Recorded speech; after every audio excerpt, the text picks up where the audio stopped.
How many of you in this room recognize what that is? How many of you recognize what that is? Is this Venmo?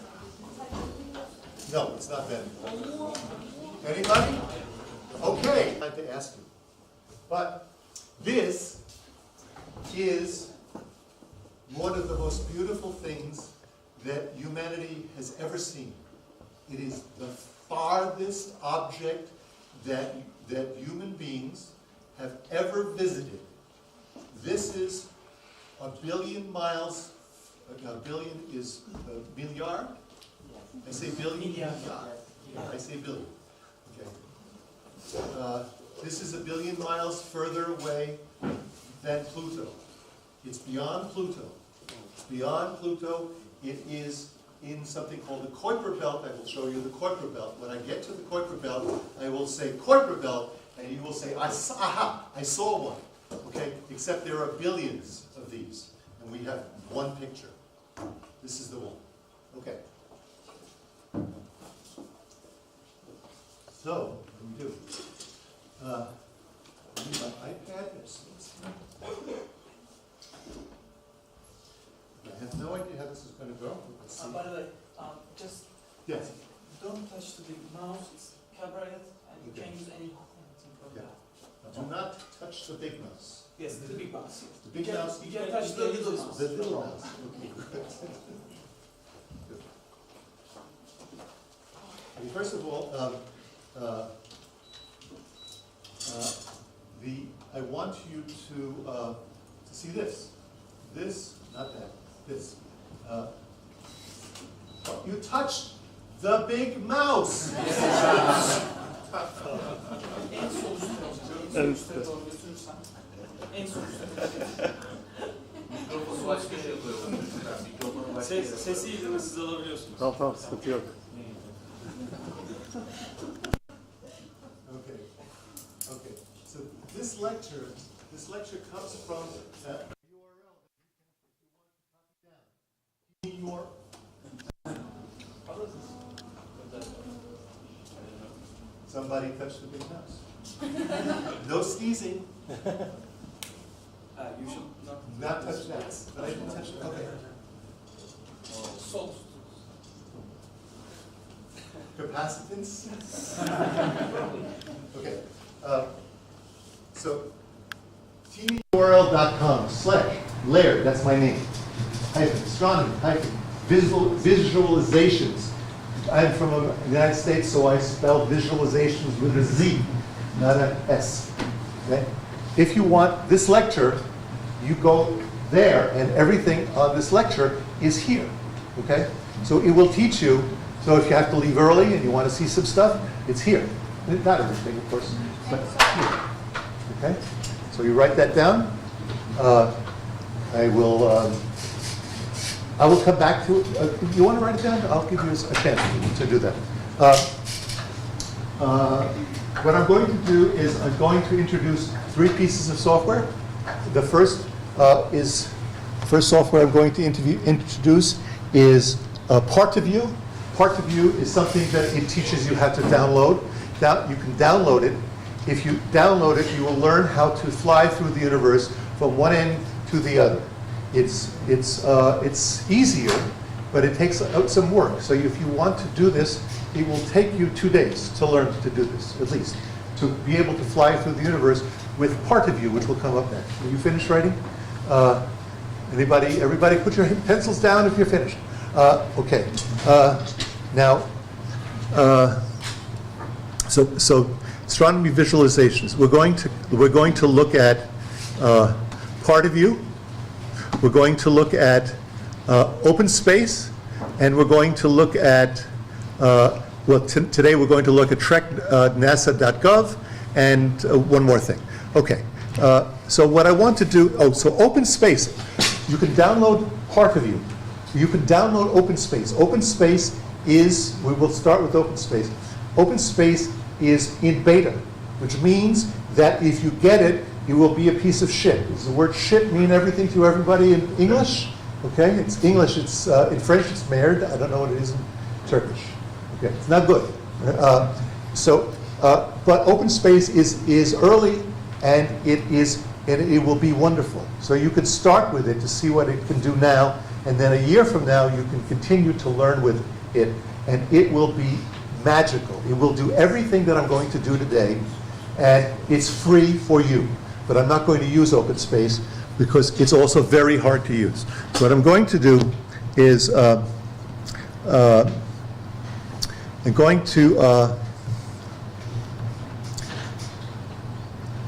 okay, open space, where are we? Okay, I have opened open space to, this is open space. I did this. This is my work. I am flying this, but I already flew here so that I wouldn't mess up the presentation. So here is the moon on the side there, and that is the Earth. But it's not a picture, it's a simulation, it's data. And as data, I can make it move. You see? This is data. I can make it move because it's real time. I can do anything I want with it. I'm God. Right? I can make the Earth set. And the mountains that I have here are exaggerated 5 times. So I've made 5 times larger mountains that it's setting behind. Okay? And there it goes. All right? So you can do that with open space. Now I'm going to show you how to learn open space.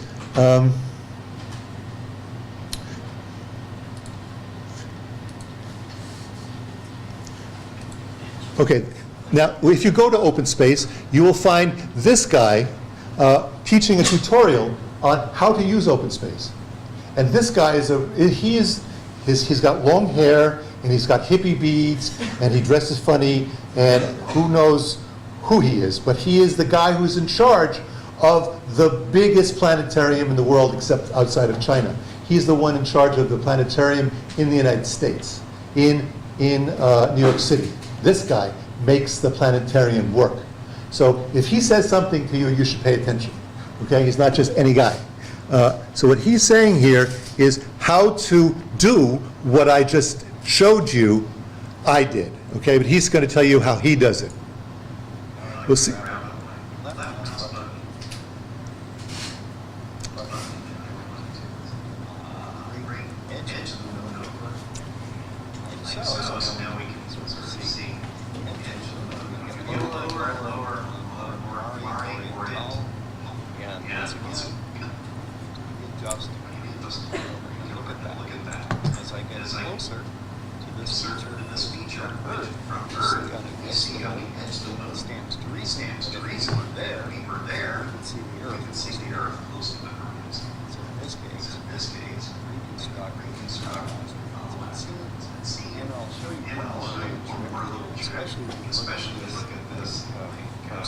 Okay, we are not going to, we only do one trick at a time here, and that was the trick. The trick, it's an amazing trick. It's an amazing trick because Orientali is oh, I need the graphics. Okay. No, this is the graphic. Okay.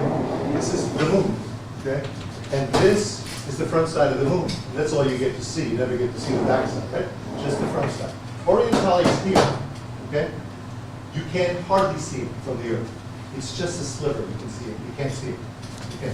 But if you come down like Carter did, and if you come down on Orientali like this, then you turn your head like this, guess what you're looking at? You're looking at the Earth. So it's a trick. He came down on Orientali and then turned his head and he saw the Earth. You can do the same trick with that. So we back? Go back.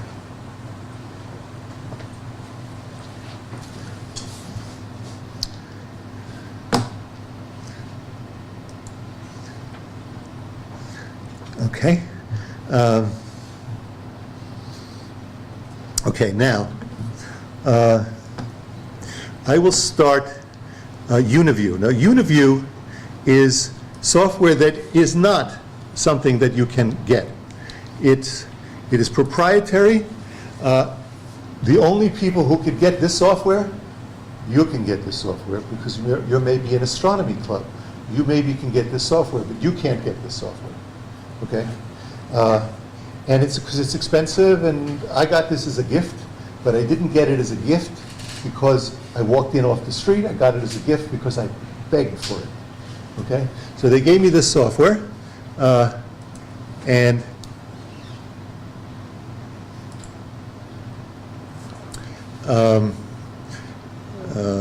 where are we?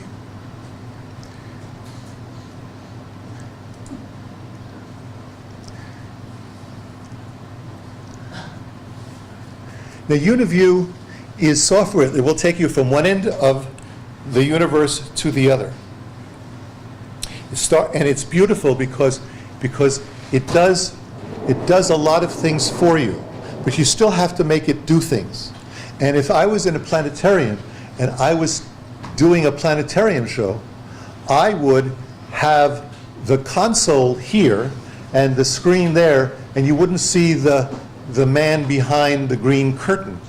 I don't know if that means anything to you here. In the United States, that would mean the Wizard of Oz, but never mind. Okay, so here's the Earth, and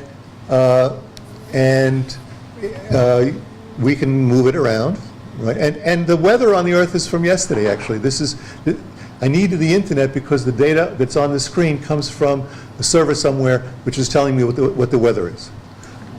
What I want to do is just simulate that same thing again.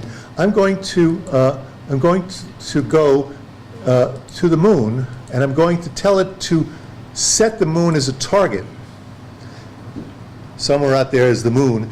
The moon is a very small object, really. It's when you cover it with your finger in the sky, you don't see the moon, don't see the moon. It's really small. If you take a camera and you take a picture of the moon, you don't get anything, okay, because it's really small. It's not worth taking a picture of the moon.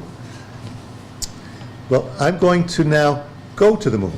So I'm headed towards the moon. And there's the moon, okay?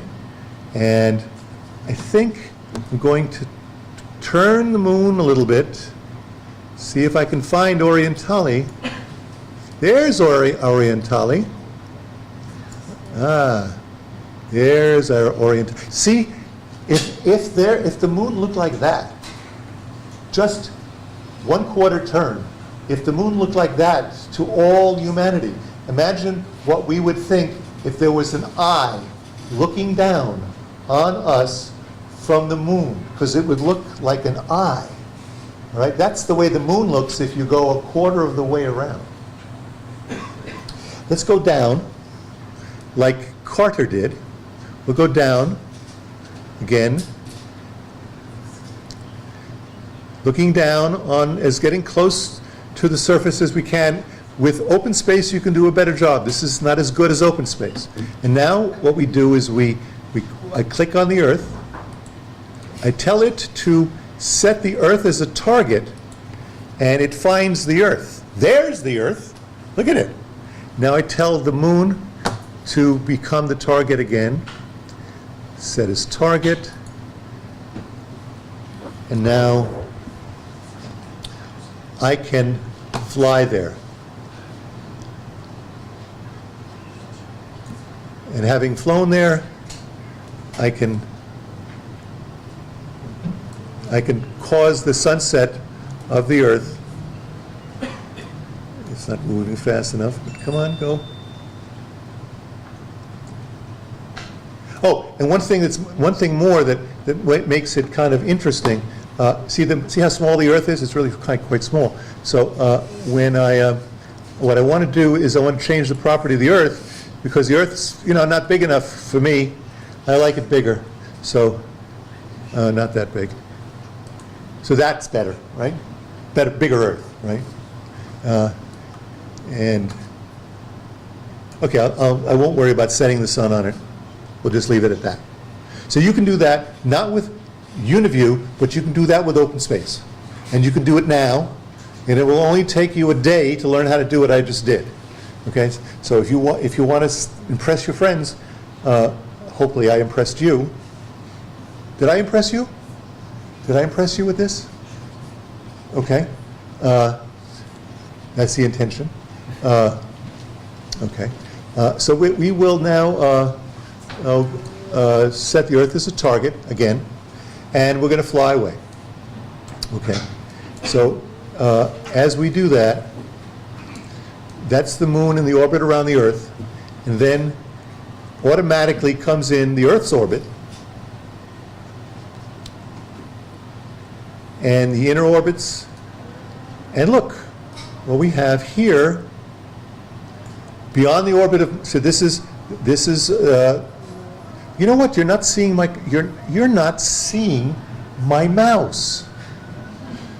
Did anybody notice that you weren't seeing my mouse? That's a feature that you can enable, but I don't know how to make it happen. Okay, but it's a problem because of Teamviewer is not letting the observer see the mouse of the user, and that could take you days to figure out. So anybody has any idea how to do it fast? He probably have a pointer, so he can do it. Okay, pointer. So with one hand I do the mouse, and the other hand I do this. Okay. Okay. So, but nevertheless, it doesn't require too much pointing. We have Mercury, Venus, Earth, Mars, and then we have the asteroid belt. Okay, the asteroid belt. The asteroid belt. There are more asteroids than you think there are.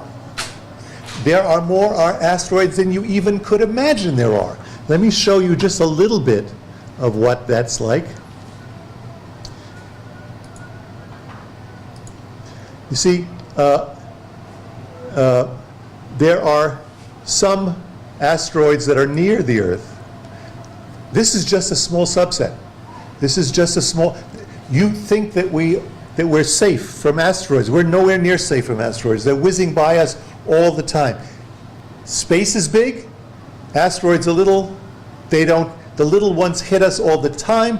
The big ones not so often. But there's lots of them. And the potentially hazardous ones, the ones that are really dangerous, that's another subset. I'll turn off those. So these are the really dangerous ones. And I'm only showing you some. Multiply this by 1,000. Not 100, but 1,000. That's how many there are that are like this and like the other. Okay. But while we're visiting asteroids, let's visit some asteroids using software that you can do at home. This is called Track NASA. Ooh, don't touch. Is that a problem? Was it? TrekNASA.gov. You might want to write that down, because you can go and visit some places, and not just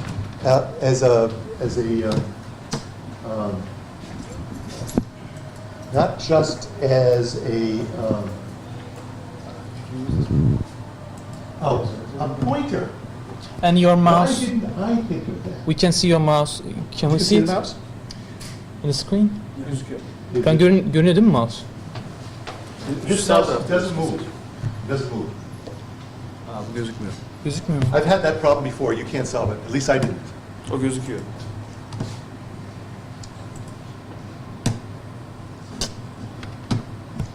The pointer. So I press this button. Where? There? Mars. Okay, serious. Okay, so what we're going to do is we're going to go. Oops. We're going to go visit Vesta. Vesta, spacecraft went. There's a spacecraft that went from Vesta. It spent a year there, got a lot of data. Then it went to Ceres. Spent a year there, got a lot of data. It's still there, but I think it's useless now. But Vesta, let's go visit Vesta. Okay, let's go visit Vesta. So what I did is I pressed the button for Vesta, and here is Vesta. Can you accept? I accept. I take your word for it.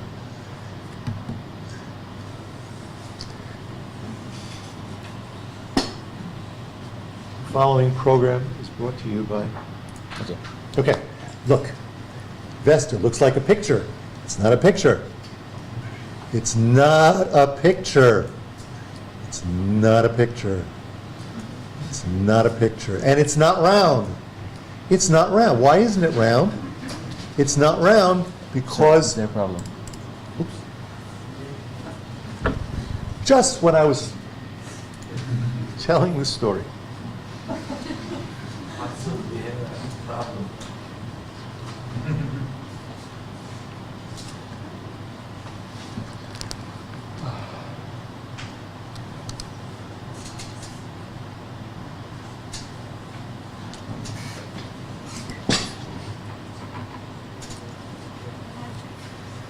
It was good before what happened. Burada yok. Burada var da.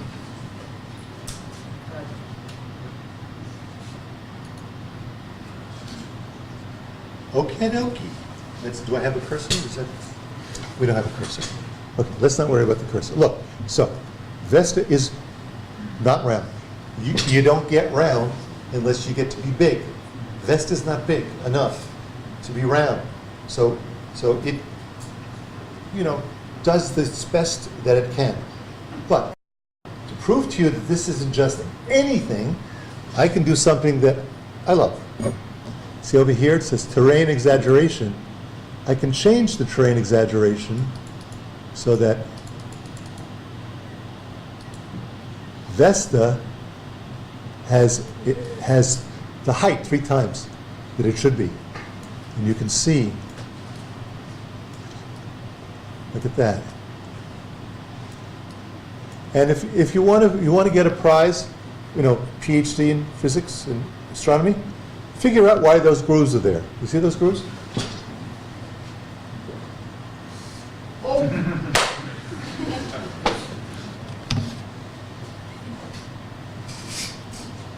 Okay. Thank you. I learned slowly. Yeah. So, here. Why are those grooves? How do you get grooves like that? But they're in the same, they're parallel. They may even touch, like crash course and a crash course. Maybe something came in, boom, and this is the ringing of the bell. Maybe? Okay, but it's still a mystery. Are there any examples in the number? One of the moons of Mars looks like that a little. Yes. What? No, Phobos. Okay, so we stopped at the asteroid belt. Hold on.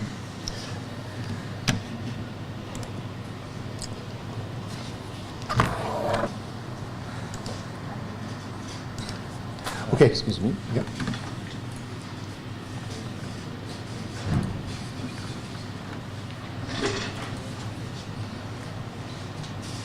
We're using AnyDesk instead of Teamviewer?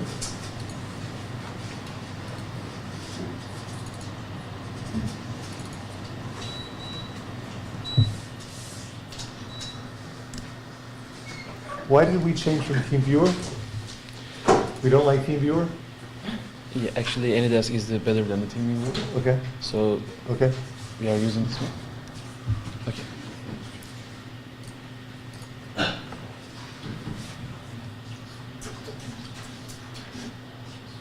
One more, we're home.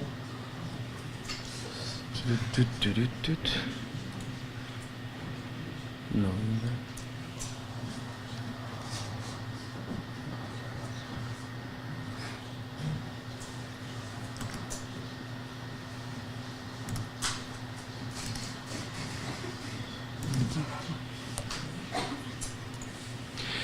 If you want, I can open this website in this computer. No, I don't want you to do that.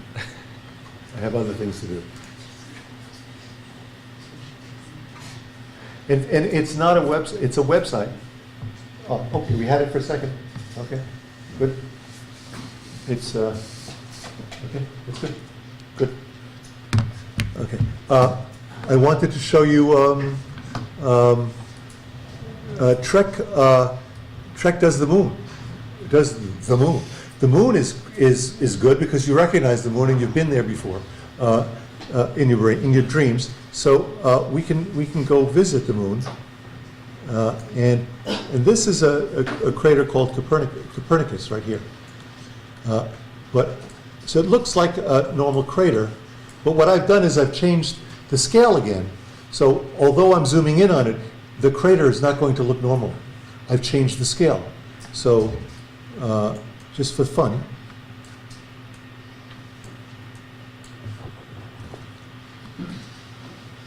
So you can do weird things like that. We cannot see this. You cannot see it. Yes. Do you have Teamviewer in there? What? Do you have Teamviewer in your computer? Yes, I have TeamViewer in my computer. Ethernet kablosu var mı fazladan? Şeye bağlamak için, bu makineye bağlamak için. İşte bu şeye ilgili sorun. Duvara bağlayabilirsek olur. O da buna bağlı. What are we trying? Ethernet cable for your computer. You think the speed is not good enough? For the wireless, yes, probably. That's Well, I don't really need a lot of speed. I don't. You know, like using only for the AnyDesk, it's not a problem. But if you use it for Oh. Trek, you know, Okay. it's really drains the. Okay, but here, that's a rather small cable. And either the socket in here is used by that. Yes. So. Listen, the internet speed is not good, but we are doing okay, don't you think? Why are we changing it? I don't think that we need to change it. Like breakdowns doesn't affect you? Well, breakdowns affect me. Are we getting breakdowns? Because I don't see. Are we getting breakdowns?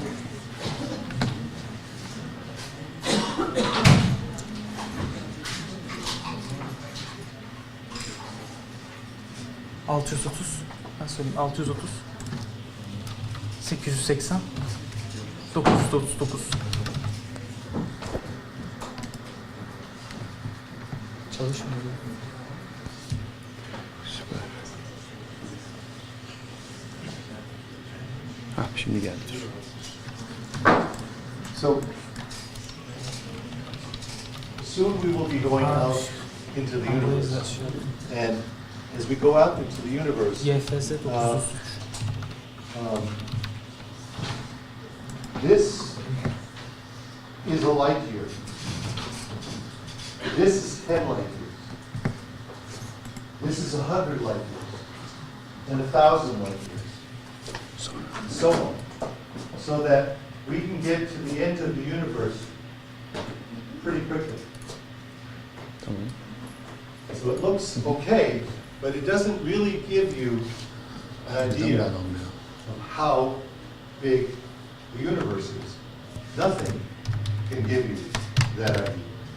But it's a good idea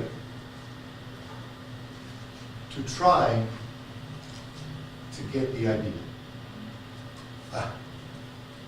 That's what I was saying before.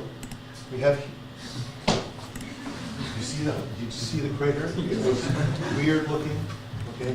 It was deep, okay? The reason I showed you a deep crater is to give you the idea that you can Evet, o close all go to the moon, Close all you can conditions. go anywhere on Onu the moon. kapatmıyoruz zaman. Peki You bunu can nasıl make aşağıya it look alalım? the way you want it to look, Mantıklı oldu. and Minimum. you can Aha do all oldu. of that on the web. You need a computer, your phone won't work as well, I don't think. And there's one more, oh, there he goes again. And there's one more trick that it can do, which is really cool. You can use a smart. Full screen yapalım istersen. I'm not gonna touch it. Yok oradan değil. Ha buradan değil. One more trick you can use, which I'm not gonna Dur bir do dakika today, buradan yapacağım. but while they're playing. Kalsın böyle ya. You can go to Trek, and you can do something special. Çağına geç. You can tell it that you would like to take a tour, and you go click, click, click, click, click, click, double click. Then you get something. Then you take out your phone, and you go, and you take a picture of the scan code that comes up, okay? Then you take a look at your phone, and your phone will show you that in 3 dimensions, and virtual reality, you can move around. I can do that if I have a second. You finished? Okay, I'll stop. I'll stop this. If I have time later, I'll show you that trick. It's a lot of fun. But you can do that with trick, okay? You can use the both of them. What? You can use the both of them. I can use the both of them. I mean, what do you mean I can? I mean I can use this screen as well. Yes, you can use this screen or the smart board. Okay. It's above my pay grade, but thank you. That's very good.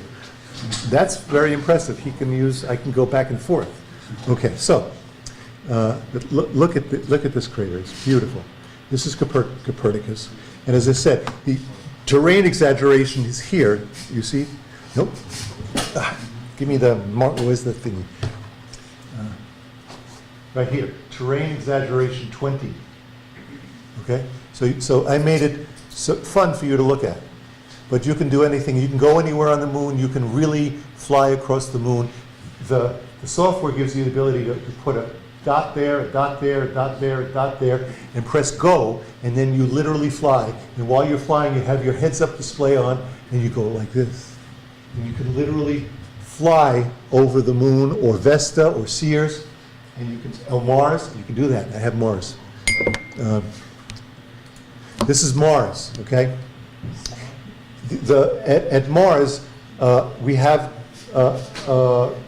Valley Marinaris, which is the largest valley in the solar system.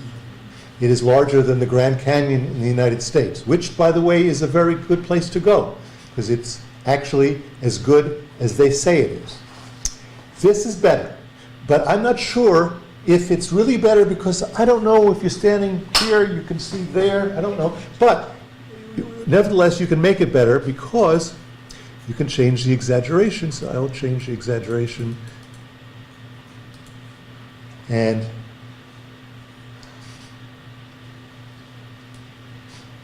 now I can visit.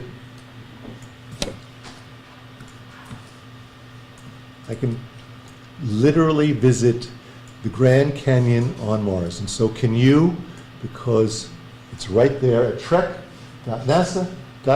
I'm not doing anything. This is not on my computer. This is just a few minutes worth of playing and you're here. Okay? Have a party, do this. You can go, you can see the whole planet. How do I go up? How do I go up? I don't know how I go up. I think I go, oh, there we go. I can go up. There we go. I'm going up. And I'd love to go to visit volcanoes, you know, those big volcanoes on Mars. I think I'm not very good on Mars. I'll leave this. We have too many things to do. Okay. So we're back to this. Okay, we've seen the asteroid belt. We've seen one asteroid, and we're moving out. Okay, and the first thing we see is Jupiter, and we can see Jupiter planets. Jupiter. Jupiter. I'm just going to fly to Jupiter. Oh, I don't want to fly to Jupiter. No, skip the trip. I don't want to fly there. It'll take all day. I want to jump there. There you go, Jupiter, and Jupiter, I need to, come on, Jupiter, where are you? Oh, there you go. But Jupiter, of course, is beautiful, but it's more beautiful when you set it moving. So let's set it moving. Again, this is UniView software. You can do this at home. You may not do this at home, but with open space, you will be able to do this. So there's Jupiter rotating. Isn't that amazing? Isn't that beautiful? And you see the shadow. By the way, this is real. What you're seeing here, see the time? See the time? Look at the time. Oh, stop. Something stopped. Mine is running. This is stopped. So obviously we have a problem here in terms of internet speed. I'm going to stop it. No, it's good right now. A little bit. A little bit, but I'm going to just stop it. what you see the time? See the time?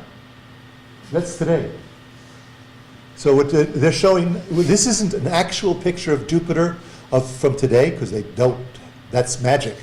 But there is a spacecraft around Jupiter today taking pictures, but that's not this picture. This is where the satellites are is real. Where the shadows are is real. So this is a good simulation. Just the picture itself doesn't change from day to day. This is a good simulation. Let's go to Saturn.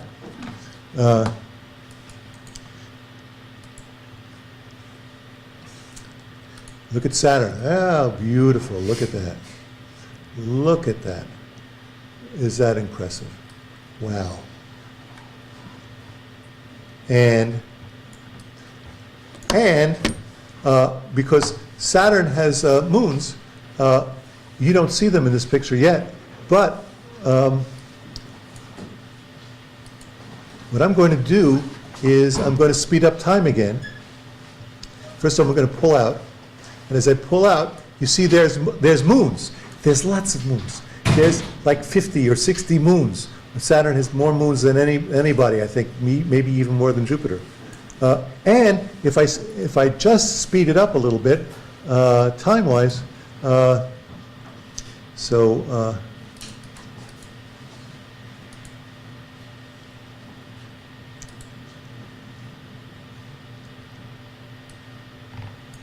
I can see the moons of Jupiter. Now, I don't know about you, but I never saw this before. That's the moons of Jupiter, starting from now into the future, right? Is this cool? You don't see it moving. It's so cool that it has frozen. Okay, we'll do some more stuff. Obviously, this doesn't move as fast as I'd like it to. We're going to move out. Now, is it going to respond at all? Yes. Okay. So apparently it's a jerky motion. Okay. What we see here is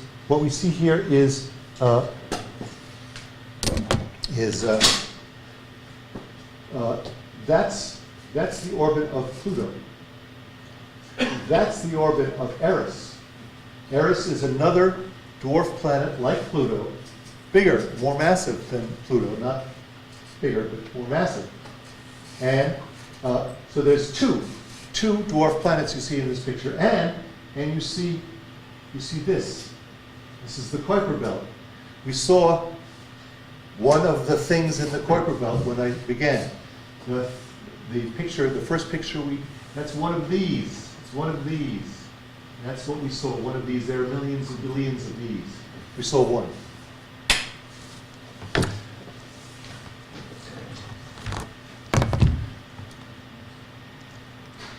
So at this point, we go further out, and we will. Now, do you notice that it gets brighter? It's getting brighter. The sun is getting brighter, and the sun. What's the word for sun? Güneş. Güneş. Güneş is getting brighter. Why? Because they made it dim, but now they are making it bright. For the first time, they're making it the actual brightness of the sun. So now it's the brightest thing in the sky. Before it wasn't, but now it is.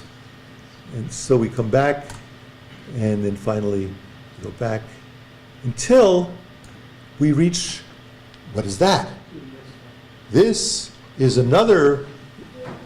about 1 light year here, 1 light year here. Around the sun, there is a cloud of things. Asteroids, no, it's called the Oort cloud. And the Oort cloud has billions of these things, and they're all the way out there. And still it's part of our solar system. Now we're going to switch from this to, we're going to do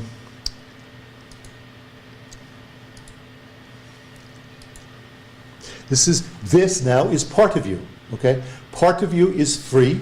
Part of you takes, doesn't take a lot of space. It takes some. It's got millions of stars in it on your desktop. So it takes a little while to download, but it's free, and it's somewhat easy to manipulate. There we have Eris, and we have Pluto, okay? But the Kuiper belt has many more planets, dwarf planets, like these. This is our solar system. This is not. This is. This is our solar system with all of these and look at that. There's one that's crazy far out.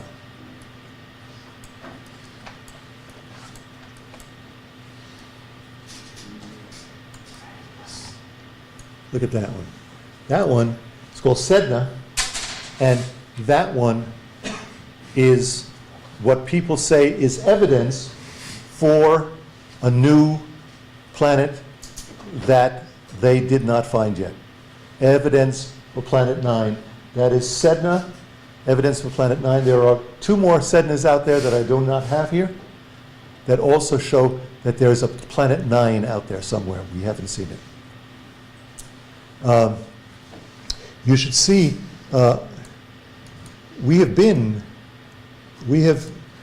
human beings have been, as far as this, those are our probes. We have been there and there. We have been 5 places that are beyond Pluto. Those 4 spacecraft are gone beyond Pluto, and that's where they are now. Not at the end, but somewhere along the line. They'll be there in 20, 30 years, but this is where they're going, out there.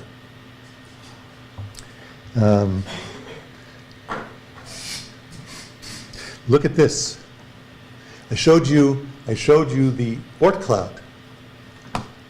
This is the Oort cloud. That's the wireframe of the Oort cloud, but we're inside the Oort cloud. Okay? These are comets. Comets come from the Oort cloud.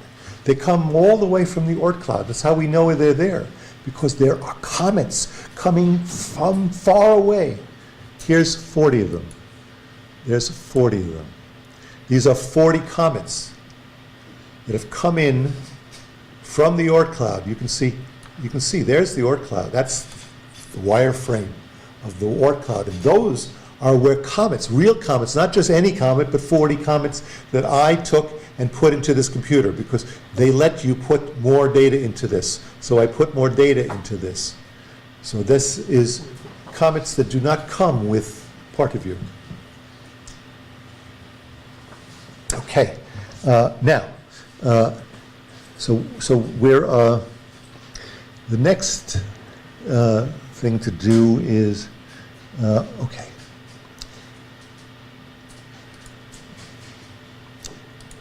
Now this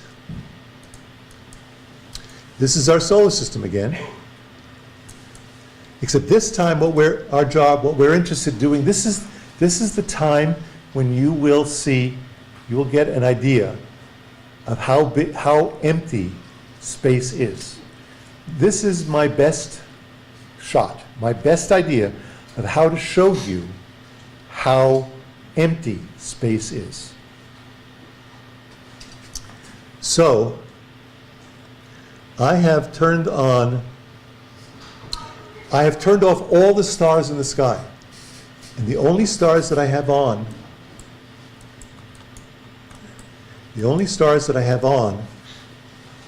are, we're going out, let's put the Oort cloud, wait. There's the Oort cloud.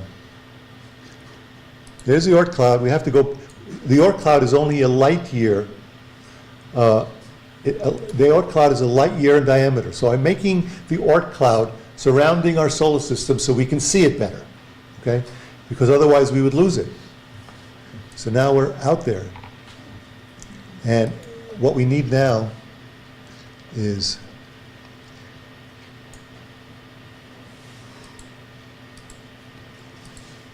we have a little grid.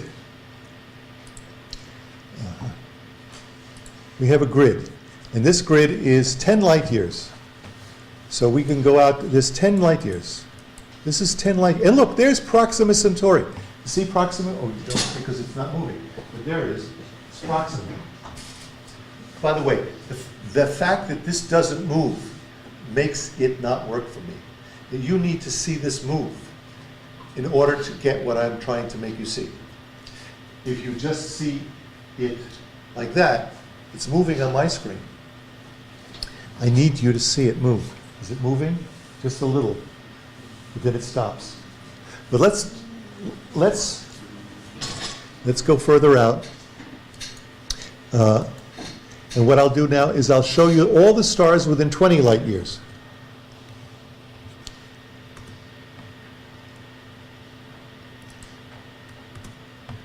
Let me turn off. These are all the stars within 20 light years. You see? Within 4 light years, only 1. Within 10 light years, only 7. Within 20 light years, there is 70. 70 stars that are our neighbors. Now, to me, this is special. These are our neighbors. These are the guys down the street, around the corner, just up the street. People living downstairs in the apartment. That's who they are. They're our nearby friends. Let's meet some people. That's 20 light years. Let's see 30. 30. Let's go out. 30 light years. That's our friends. We don't like some of them. We like some of them are our friends, some of them not, some acquaintances. That's 40 light years.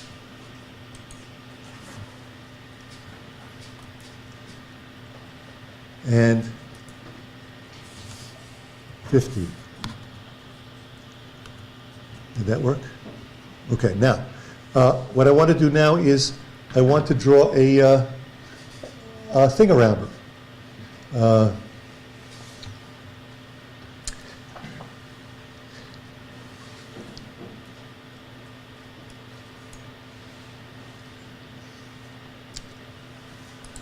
That, you see that? That blue box, that blue sphere, that is how far our radio has gotten. People, oh, yeah! How does that happen? It's like the mouse. It's working like the mouse. I get it. Okay, but the friction is... May I come in? Sure.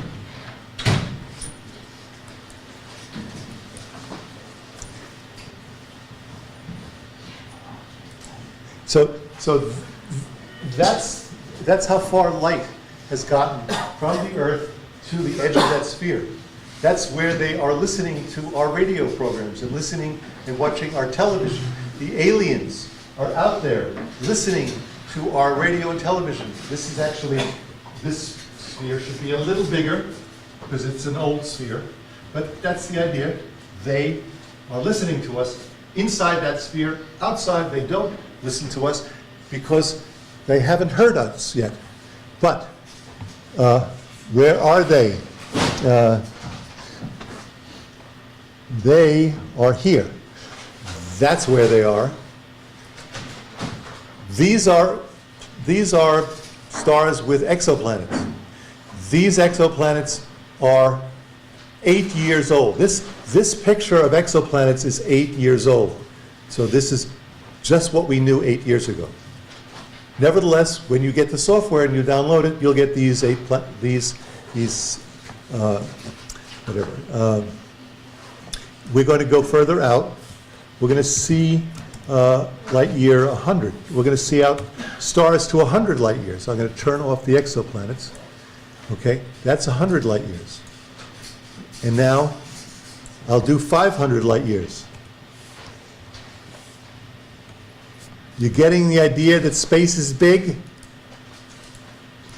Just 500 light years. And these are not any stars. These are real stars. Every one of these stars you can look up. Every one of these stars is data that they got from telescopes.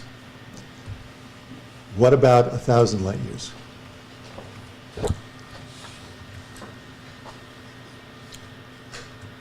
Aha. And what about 5,000 light years? How big is the galaxy? How big is the Milky Way galaxy? The Milky Way is not 5,000 in diameter. It's 50,000. The Milky Way is 10 times bigger than this cloud of stars. 10 times larger diameter, which if you multiply by square, it's, it's not 5, it's 25 times. Look. And I'll do 1,000, and then I'll put the Milky Way in. Because the Milky Way is not in this picture yet. Sorry, I have to pray. Can I go out? No, you have to stay. God is waiting. That's okay.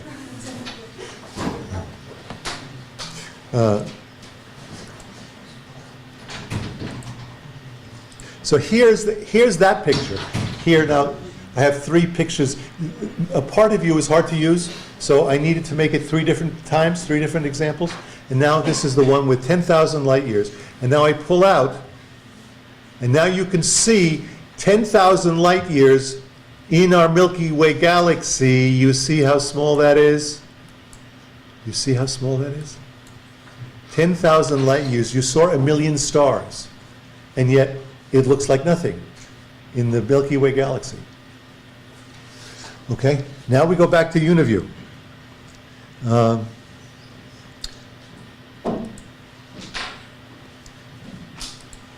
Okay, so this is the picture we do from UniView. This is more or less the same place. No, this is the Oort cloud. We have to keep on going. But it does all the stuff for us. It shows us the stars. It shows us the stars. As we pull out, we see all the stars. Like on Star Trek, we see that. And now this is nice because look at that. There's the galaxy. Have to come out. There's the galaxy. But, I can't find where we are because I don't know where we are, so I have a way of doing that.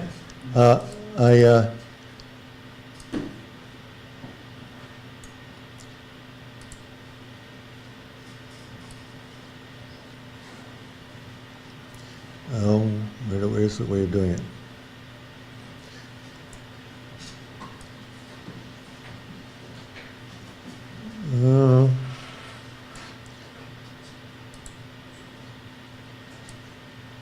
I can't find the thing I'm looking for. I'm looking for constellations. Give me another second before I stop trying to do this.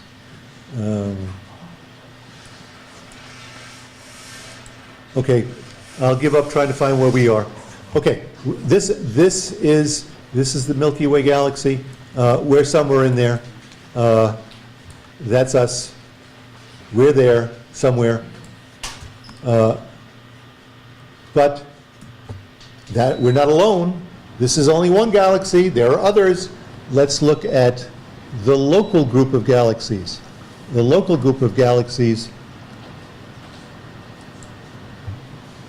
is here. Look, these are represented by dots, okay? Some are small galaxies, some are galaxies as big as our own. But they are in the right places.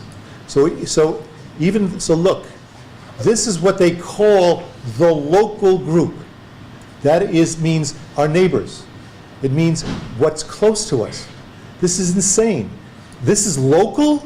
This is local? Let me put on a grid so you can see. We'll need to do grids from now on.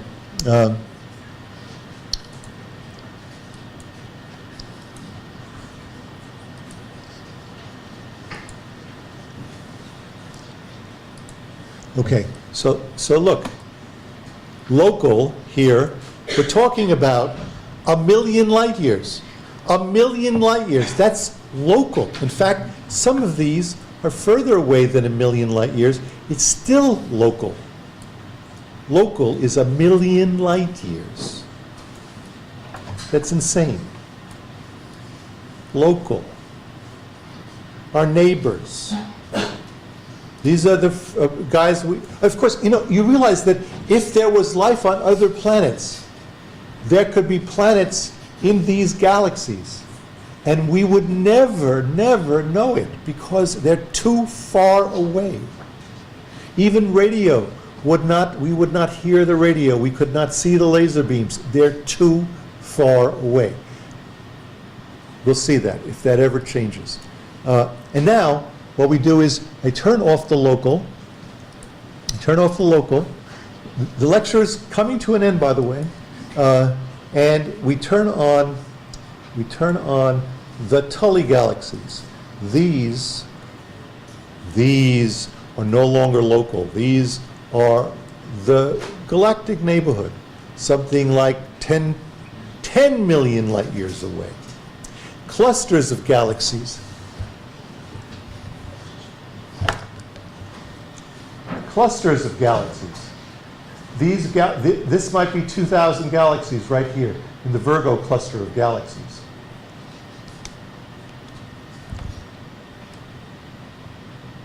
And we go out further, and as far as you go, there are galaxies everywhere. There's no stopping. 10 to the 8th light years. That's 100 million light years.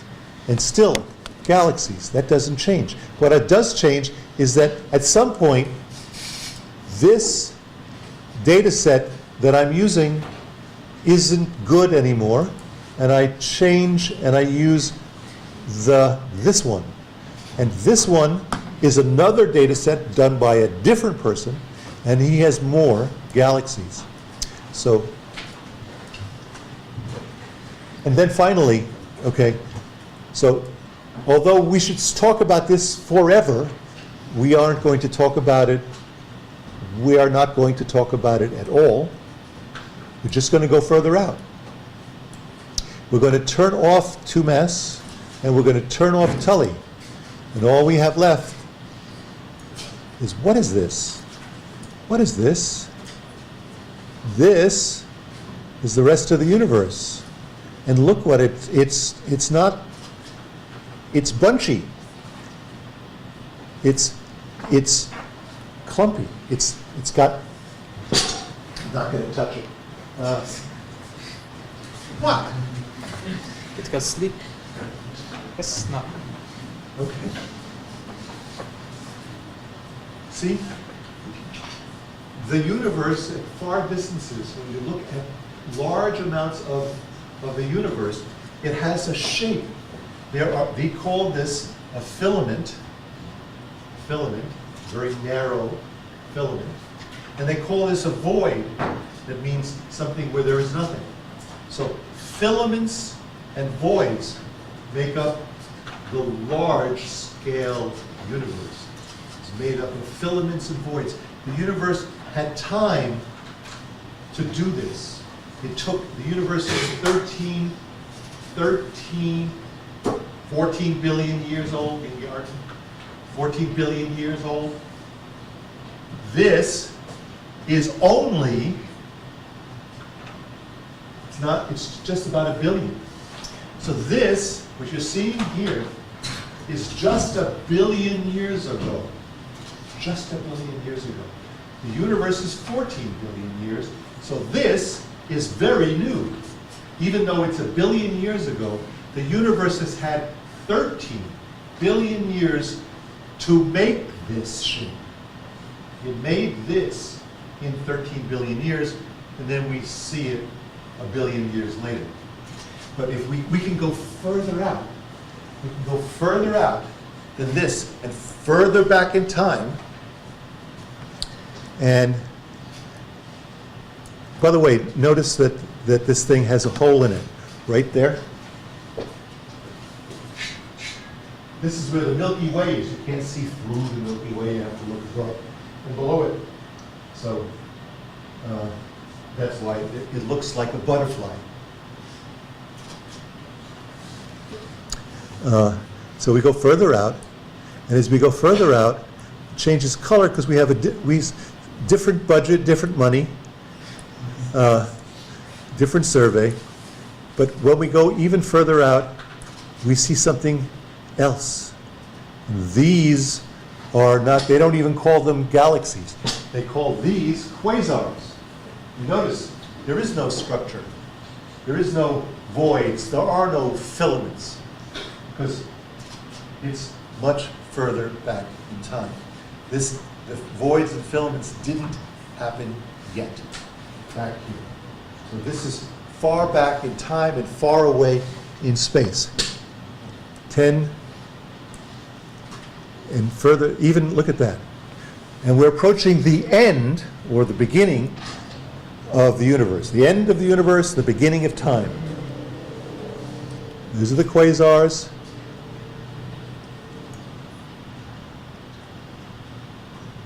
This is terrible.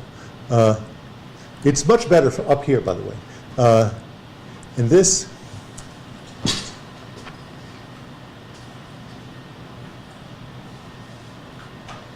it's even not over there yet. It's not there.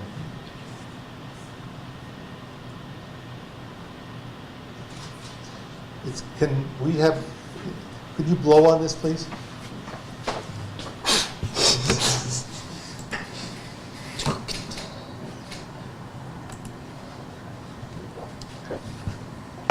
It's loud, but I don't know when. Okay. Yeah. Okay. You see where the quasars end? The quasars end here. This, from here to here, is 40 billion light years. 40 billion light years. And this is the beginning of time. This is the universe when it was just a few 100 million years old. It was this. We call this the cosmic microwave background. And it's amazing because remember when a few years ago when TVs, you would turn on the TV set and what you would see would come over the air, okay? And you had an antenna, and the antenna, you didn't get the good picture, so you moved the antenna, and the screen would, all sorts of snow on the screen, you would see fuzzy, and it would look terrible. 10% of that energy that you were seeing on the screen was coming from the beginning of the universe, from the Big Bang itself, was showing up, that some of that energy was showing up on your TV screens. And when you look in the sky with very accurate telescopes, radio, and you look up, you can see that energy, and if you look really, really well, and if you spend billions of dollars to do it, you can get a map like that, which of course is no longer there. What happened to it? Oh, I know. We went beyond the end of, I know, don't touch that. There we go. Yeah. Right. So these, the red is hotter, the blue is colder. The difference in temperature is 1,000th of a degree centigrade between the hot and the cold. So you need very accurate measurements. But this is a picture of the way the universe looked 400,000 years after the Big Bang. Do you know about the Big Bang? Who doesn't know about the Big Bang? I'll tell you if you want. We can do that later. Okay, that is the end of a lecture. If you have any questions, please stay, and you can ask them now, later, just shout it out, because I can't see you. Okay? You have a question? I know that we don't know the answer, but what is outside of What is outside of the universe? They are going to bigger and bigger, but to where? Okay, always the big questions, okay? What's outside of that? Okay. First of all, that isn't accurate, because think of this as being, what you're saying is, if I look further than this, these are the quasars, okay?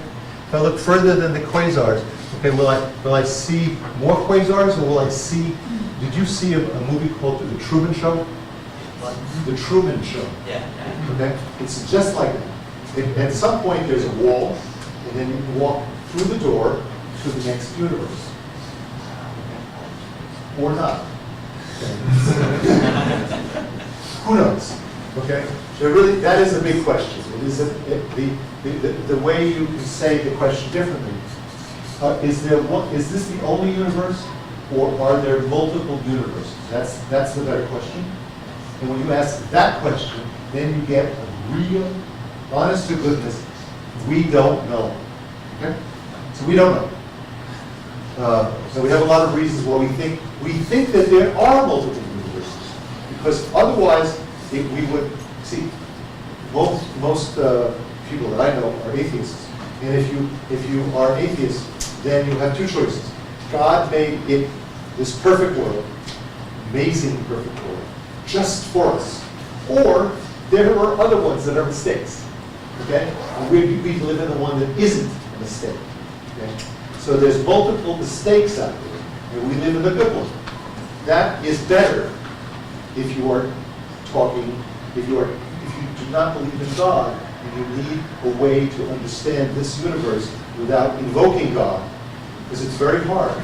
There's no way that any of this has anything to say about God. This does not say anything about God. You want to believe in God? There's no reason. This doesn't say anything about that. Okay? But if you want to not believe in God, then you have to believe in multiple universes. So that's where it stays. It's a matter of belief, nothing more. And that is religion. So, nothing to say. What else? I think a related question might be, does our universe have boundaries? Is boundaries, but the answer is we don't know. Actually, it's possible for the universe to be infinite and still have boundaries. Yeah. You understand? You do? Look, it's very simple. I can't. There's nothing to draw with. But for those of you who know anything about math, this is a hyperbola. Okay? Sir, Yeah. here. Okay. This is a hyperbola. Okay? That's a hyperbola. 1 over x. That's a hyperbola. Okay? It's infinite. Okay? But yet you can go right through it. Okay? So you can be infinite and still be able to go beyond. Yes. I have a question about the background radiation. Now you said like it's 40 billion light years Yes. in diameter. Yes. So, It's radius. sorry? Radius. In radius, I'm sorry. So, like, as it's told, like, the universe is around 13 to 14 billion Years light. old. Yes. Yes. So, how can we see the background radiation, and how can we measure it? It is 40 billion light years away. Well, first of all, you skipped one of the questions. The question I thought you were going to ask was, how can, if light goes the speed of light, can it be 40 billion light years and it's only 14 billion light years old? And the answer to that is, there's no problem with that, because space is allowed to go faster than the speed of light. Light can't, but space can. So space is stretched. Okay, so that's not your question, right? Does it answer your question or not? Partially, but like, how could we measure the distance to the background radiation? How can we say that that is 40 billion light years? Okay, you're right. You can't. How? You can't. How can? No, you can't. You can't do it. What I just said was a fudge. Okay? I know the universe is 40 billion light years in diameter, visible. The visible universe is 40 billion. But the invisible universe could be larger than that. Okay? I don't know how big the visible universe is once they build a new telescope. When they build a new telescope, it could be bigger. Okay? It could have expanded, so there could be 100 billion in radius. The reason this one, what I said here was different, and I lied a little bit. I said it's 400,000 years old. I did not say anything about how far away it is. I said it's 400 million light years old. Okay, and then you can put it anywhere you want. So I put it after the stars. What is it? Other questions? Yes. The shape of galaxies are lenticular, spiral, and elliptical. Yes. If it is not irregular, Yes. why there is only 4 shapes of galaxies? Why? Why are there only 4 shapes of galaxies? We didn't talk about shapes of galaxies. First of all, I don't know. Really, it's not a question that I have for myself. Because the reason I say I don't know is because if you look at, and I've looked at thousands of galaxies, if you look at thousands of galaxies and you are asked, they have a thing on the web, they ask you to classify them as whether they're lenticular, whether they're spiral, whether they're irregular, whether they're ellipsoidal or whatever, and tight spiral, what bar this, bar that. They have many different classifications. So instead of 4, like you mentioned, there's like 40 various kinds. And as soon as you have more than a few, then really what you're doing is you're trying to stick them into our language. All right? You can ask the specific question, why is there a bar inside of a galaxy? And for that they have answers, which I do not know the answer to. Our own galaxy has a bar. So why do certain galaxies have bars and certain other ones don't is a better question, and I don't know the answer to that. Okay. And it could be because certain galaxies collided with each other. That's a possibility. It could be because they're older. There are a number of theories, and they're still working it out, but it's not an area that I'm interested in, so I don't know as much. Yes. Anybody? Yes. Hi. Do you know Prophet Muhammad's miracle about moon? Say again? Prophet Muhammad's miracle about moon? I do not know this. I've heard his name, but I do not know the story. Okay, and he separated the moon half. He said Separated the moon half. he separated the moon half. Yeah. And there are the cracks on the moon. Have you seen that? Cross on the moon? Cracks. Cracks Yeah. on the moon. Like traces. Traces. Because it's separated in half. Have you observed the moon that much? No, I don't observe the moon at all. Okay.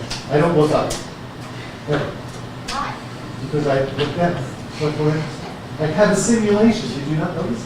Yeah, I know that maybe you meant to do observation. No. So I really don't know what it is. But the thing is that now you have the moon in your hand. Okay? You can go to check.nasa.gov and you can literally move the moon around and look for what you're talking about. Yeah, I saw on the pictures, but I wondered if you saw that. No, but maybe you can use the reference. And if you have an iPhone, why don't you send me that reference, okay? And I will look at it before the evening's up. And then I can talk more accurately about it. Okay. This is my part. Thank you. So if you send me that email, and maybe even at the end of the class, I'll be able to put that up. So anything you can reference, send me a link and I'll put that. So, other questions? I can't see. Yes. Hey, I'm going to ask you about the supermassive black hole. How did they form? Well, that's a good question. About the center of the galaxy. Okay. How does a supermassive black hole form in the center of a galaxy? Is a good question. And I don't know the answer, but I do know this. Somebody said recently that at the center of our galaxy, there's like 10,000 black holes, not just one. So maybe this is the answer. Maybe there were lots of black holes. And maybe, instead of just one, there were, see, when a star is born, if it's a big star, like 100 solar masses, then it will destroy itself, become a supernova, and in some cases it will create a black hole.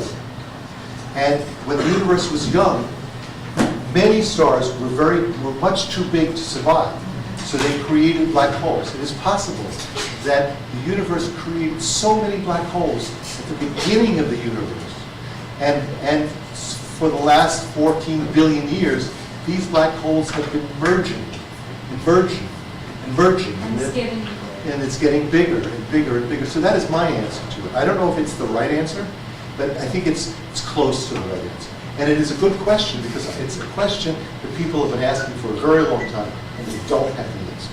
So that's close to the answer. One more thing. Yeah. We know that the light can't escape from the black hole, but the jets, how can I say? There are jets that seem to be escaping from the yeah. black hole, but they're not escaping from the black hole. They're not escaping from the black hole. What's happening is as the gas around the black hole is falling in, it's going faster and faster. The magnetic field is being spun around and around, and that magnetic field creates a funnel for some of the gas to go that way instead of that way. So it's not gas escaping from the black hole. It's gas that is being thrown out by the black hole, but it was never in the black hole to begin with. Gas can escape from the black hole, but that's another story, and Stephen Hawking is the person to check out that he's dead. Okay? And that's called Hawking radiation, and you can get stuff coming out, but nothing like a jet. Nothing like a jet. More questions? I love questions. Thank you so much. Yeah, so, anyone? Shout it out. Okay, speak.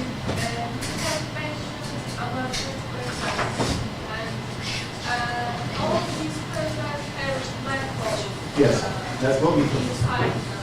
And all of them are emitting Well, sometimes yes and sometimes no. It depends whether they're hungry or not. When they're not hungry, they don't do that. Well, they don't all shine. The ones we see are the ones that are shining. The ones that we don't see are the ones that aren't shining. The ones that we see are the ones that are feeding. The ones that we see are the ones that are spitting out the stuff from the top and the bottom. They're facing us like this. If they were not facing us like this, they'd be faced like this and we wouldn't see them. So it's only the ones that we see that are pointing towards us that we can see. And we see them from a long time ago, because a long time ago there were many of them, and they were very energetic. At the center of our galaxy, there's a black hole, just like a quasar, that it's not feeding. And every now and then people get excited. Ooh, it's going to feed next year. The black hole in the center of our galaxy is going to get some stuff, and it's going to make some energy, which didn't happen. So that's only a year. A million years in the lifetime of the galaxy is no time at all, because we're talking about billions. There's plenty of time to do other things. Other questions, please? Yes. Can we say the heat death is inevitable because The what? the heat death? The heat death. Yeah. Everything is going, even atoms going to fall apart, and we'll lose everything. Okay. And Yeah. can we say it's because the entropy is going on just way? Well, Just There are two, you're confusing two things. Okay? The heat death of entropy, okay, which I love, that's a great story. You don't need dark energy to tell that story. So let's take away the dark energy. You know the dark energy? Okay. Let's throw that away for a second. And we say the universe is becoming, the hot parts are becoming cold, and the cold parts are becoming hot, and eventually it will all become the same temperature, and that will be the heat death of the universe. And that is a story. That is true. But we observe the stars are continuously losing heat. Yes. And So the stars are not just continuously losing heat; they are also making new stars. So for the next billion years, for the next 10 billion years, for the next 50 billion years, they will continue to make new stars. They will make less of it. So you're talking about not 100 billion, but maybe a trillion years. So in a trillion years, there's another story. And this other story is a new story, which they tell now. And it's the story that the universe is expanding.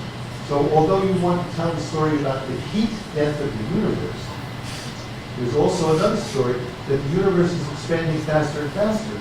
And soon, the things that want to heat up other things will be too far away from them to heat them. And the things will just move away from one another. And the universe will essentially become cold because the universe doesn't talk to each other. So everything expands and just flies away from everything. And that we're talking a trillion years, 10 trillion years. So don't worry about it. It's not going to happen in your lifetime. Yes. Yes. Why there is no light or any news when we get the deep of the space? Why is the universe? Why there is dark wallpaper of Not matter, that's a try. Dark wallpaper is not the word you want to use. Can somebody help him, please? Türkçe söylüyor hocam, şöyle, ya evrene baktığımız zaman niçin bir karanlık görüyoruz arka planda? Why is not the universe all bright? Why is dark? why do we see there is a black behind the stars? Darkness. Normalde ışık Okay. içerisinde yaşamıyoruz. Yani zaten içerisinde. You have that, you need to look at it, you need to research this.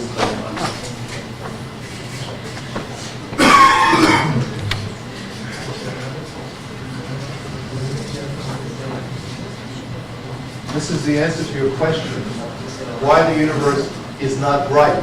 You want to know, this is the way you ask the question. If the universe is infinite, which it can be, the universe can be infinite. The observable universe is this. The universe can be infinite. 10 out of 9 scientists think the universe is infinite. That's crazy, but that's the story, because it doesn't make sense for it to be finite. Okay, if the universe is infinite, then why isn't it bright everywhere? Why is the sky dark? Why isn't the sky bright? This is the answer to your question. It has to do with the fact that there hasn't been enough time for the light from infinitely far away to get here. So although it's out there and it's really bright, it hasn't gotten here yet. So it's still dim. That's the answer to that question. Perhaps also the light that has got here is so stretched that it goes beyond. That's also part of the answer. So it's not visible. So the answer is also part of the answer. Very important part of the answer is that the light that is visible light is in fact no longer visible. It's infrared. It's radio waves, which you can't see. So even when you add all that up, it's still, the sky is not infinitely bright. So it is part of the answer. Was there another question? Yes, sir? Do you think that there is a center of the universe? Again? Is there a center of the universe? Is there a sense of the universe? No. And No. No. If you want more answers, I can give more answers, but the answer is no.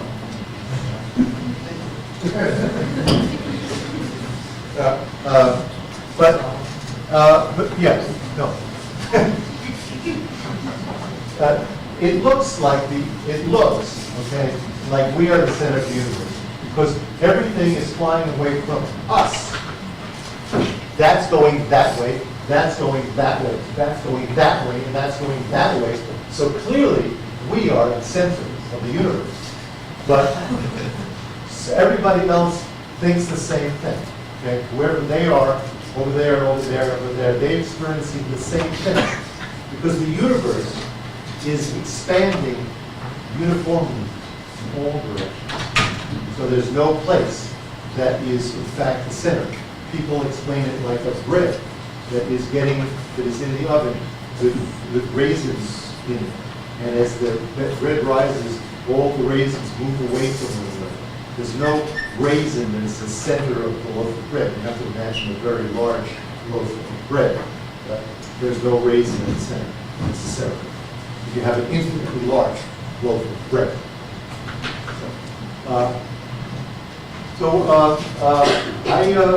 If you want to, we're supposed to do a workshop. This is a workshop, but I love doing this stuff. That's why I'm doing it.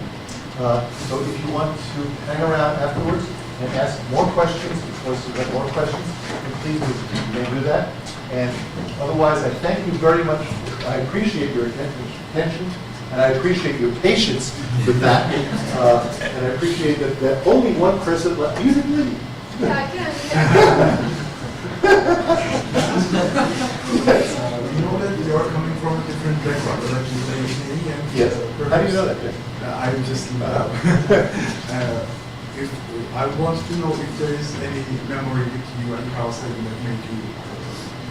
Okay, so you want a story, a Carl Sagan story. Okay, I am not. I was a student of Carl Sagan, but when I was a student of Carl Sagan, I was not a happy student.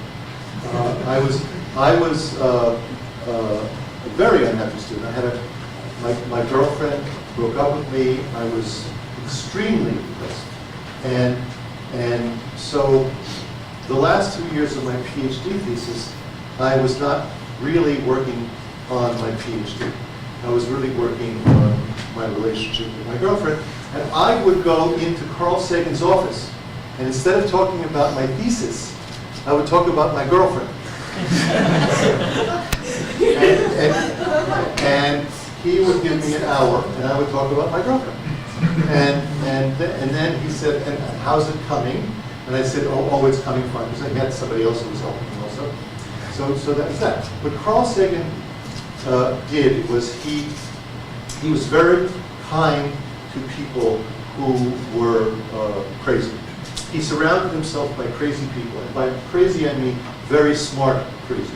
So they had to be very smart, and they also had to be very crazy. And so he had a lot of people around him. I was not very smart, so I didn't qualify, and I was depressed. I wasn't crazy, so I didn't qualify. My roommate at the time was his name was Steve Soder, and he also was a student of Carl Sagan's. And Steve Soder was an astronomer. He understood what being an astronomer meant. He understood that you're curious, you do research. You're curious, you do this. You're curious, you don't care about anything because you're curious. You want to know things. I didn't want to know things. I just wanted to get my Ph.D. and get out. So Steve Soder and Carl Sagan became very good friends. And Steve Soder, my roommate for 2 years, he and Carl Sagan wrote the Cosmos series that you've seen. The Cosmos series with Carl Sagan standing there and flying the spaceship across the worlds, and there's 7 or 10 episodes. He and Carl Sagan wrote that together. I did not spend that time with Carl Sagan. I just knew the people he knew. And the people he knew were very happy to know him. There was one guy, there was this guy right here, and he had taken LSD, and he had, his brain was fried, and he couldn't do anything. He was like this, but he was a genius. So Carl Sagan said, "I'll hire you, and you can work right here with this thing here. It's called a computer." He had a computer, okay? He had a computer, and so this guy sat in front of this computer. It was 1970. It was 1970.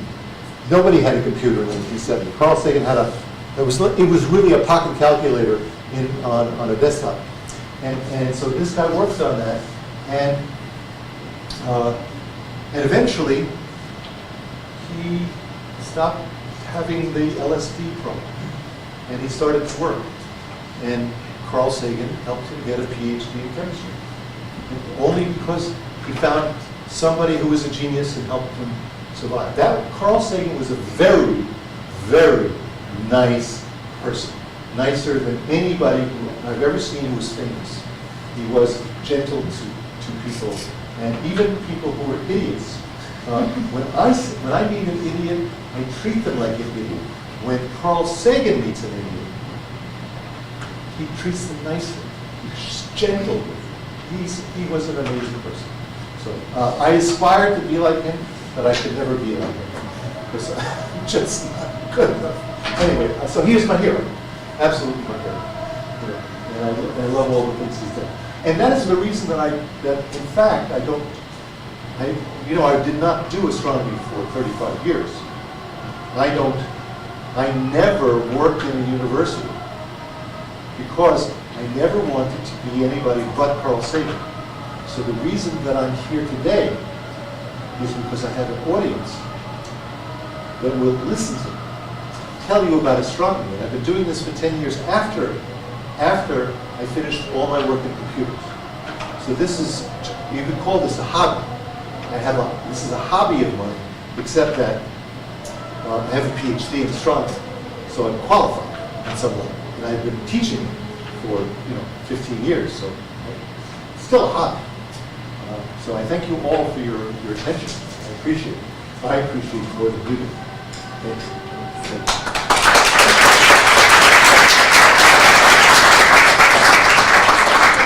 And as I say, if you still have questions you want to come up, do it.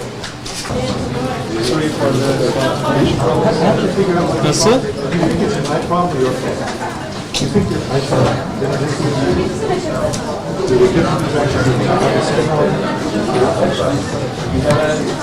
So does this computer because I use my arm, I use this